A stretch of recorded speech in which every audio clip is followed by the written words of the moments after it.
Wala yan, kung sipon baka uhod pa eh.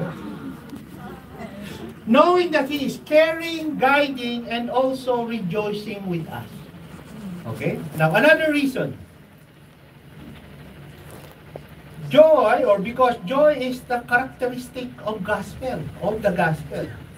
Alam niyo po ang gospel, we have learned that ang gospel pala is the good news. Tama? Yes. Mabuting balita in Tagalog. Yes. Pero meron pong sinasabi dito, glad tidings. Okay? It's same po yan, no? Glad tidings. Of what God has done through Christ that bring us joy. Good news. The gospel is the good news or glad tidings of what God has done through Christ that bring us joy. Not only is joy is essential nature of God, but is also essential nature to the gospel. Okay? We have heard the word gospel. Narinig na natin ang word the gospel. Tama po yan. What does the gospel mean? Of course, good news, good tidings.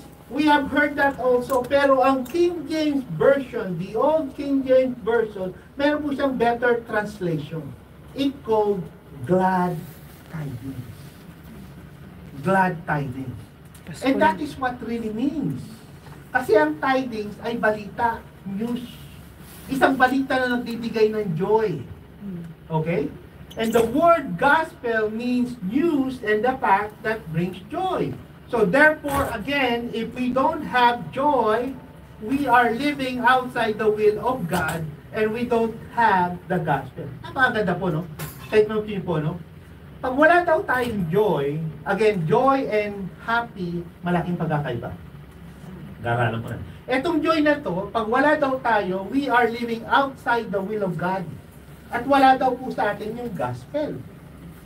Okay? Luke 2:10. Sabi po rito, and the angel said to them, fear not, for behold, I bring you good news of great joy, that it will be for all the people. Nung ipapanganak na ang Panginoong Jesus, dumalaw isang anghel doon sa mga shepherd, ito po ang sabi, huwag kayong matakot. I'll bring you good news of great joy. Isang mabuting balita na may dalang joy. Pero hindi basta joy. Di ba? Hindi small joy, medium joy, or big joy, but tidings of great joy. joy. Ang tira, no? Great joy ang dala-dala niya. Di ba?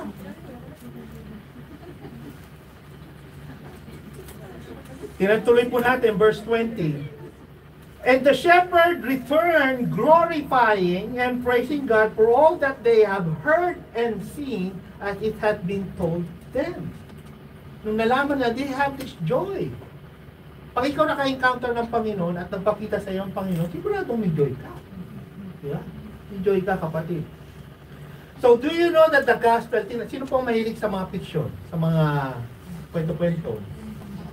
Hindi, fiction, fairy tale story. Diba?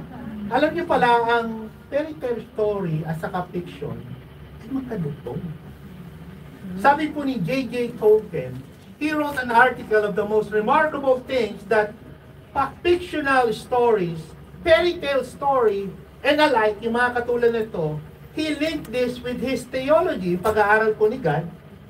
His theory basically say, all good stories are based from the gospel. Let me repeat. All good story ng fiction, fairy tale movie, or mga movie alike, is based on the gospel. Katulad po ng Snow White.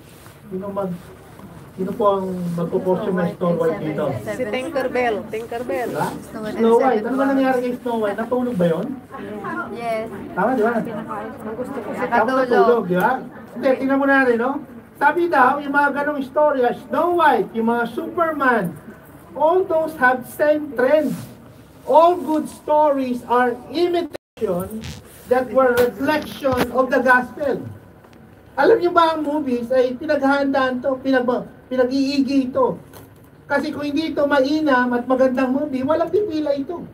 Di ba? Walang pipila rito. It will be flat. Tama po ba? Ang movie, ang istorya, should have a hero.